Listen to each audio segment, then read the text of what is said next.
മല്ലപ്പള്ളി കൈപ്പറ്റയിൽ മകരവിളക്ക് മഹോത്സവം നടന്നു. അരുൺ മോഹൻ പ്രഭാഷണം നടത്തി. കൈപ്പറ്റയിൽ ഹൈന്ദവ സംഘടനകളുടെ നേതൃത്വത്തിലാണ് മകരവിളക്ക് മഹോത്സവം നടത്തിയത്. ഇതിന്റെ ഭാഗമായി ദീപം തെളിയിക്കൽ, നാമഘോഷ ലഹരി എന്നിവയും നടന്നു. ഇതിനോട് അനുബന്ധിച്ച് നടന്ന പ്രഭാഷണം higher education protection council member Arun Mohan നിർവഹിച്ചു.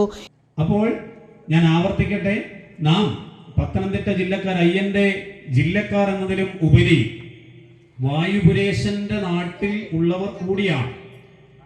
അവിടെ നിന്ന് ഏതാനും നിസ്സാര കിലോമീറ്ററുകൾ മാത്രം മാറി ഇന്നിപ്പോൾ ഒരുപക്ഷെ പൊന്തൻപുഴ ആയിരിക്കാം. ഈ ചരിത്ര വസ്തുതകൾ പരിശോധിച്ചാൽ പൊന്തൻപുഴ ആയിരിക്കാം.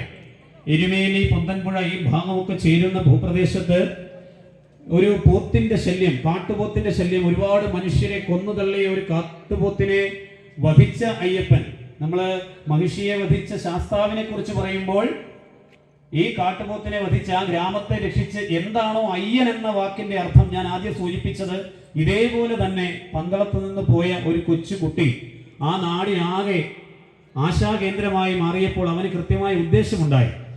എൻ്റെ അച്ഛനും എൻ്റെ വീട്ടുകാരും ഈ നാട്ടുകാരുമെല്ലാം മാനസികമായി തകർന്നിരിക്കുന്ന ആ ധർമ്മത്തെ തകർത്ത് കളഞ്ഞ ഉദയനനെ വധിക്കുക എന്നുള്ള വലിയൊരു ദൗത്യം എന്നിൽ നിക്ഷിപ്തമാണ്.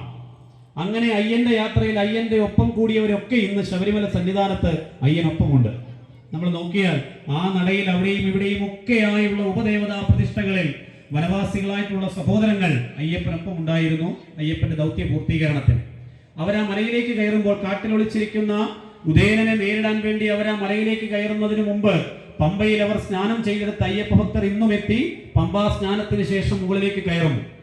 തിരികെ ഇറങ്ങുമ്പോൾ പമ്പയിൽ നിന്ന് ഭക്ഷണം കഴിച്ചു പോരണമെന്നാണ് പറയുന്നത്. കാര്യം, ദൗത്യം പൂർത്തീകരിച്ച് തിരികെ എത്തിയ അയ്യപ്പനും കൂട്ടരും അവിടെ നിന്ന് അവരുടെ ആയുധങ്ങളൊക്കെ പമ്പാ നദിയിൽ കഴുകി പമ്പാ സ്നാനം, പമ്പ വിളക്ക്, പമ്പാ സദ്യ, ഇതൊക്കെ അതിനെ ഓർമ്മപ്പെടുത്തുന്നതാണ്. MP ശശിധരൻപിള്ള, ശിവൻ, വാസുക്കുട്ടൻ KK, ജയൻ ചെങ്കലിൽ, സതീഷ് പ്രണവം, രാജ KK, ജോളി, മനോജ്, വിനോദ്, ചന്ദ്രൻ ചെട്ടിയാർ, രാജൻ ചെട്ടിയാർ എന്നിവർ നേതൃത്വം നൽകി.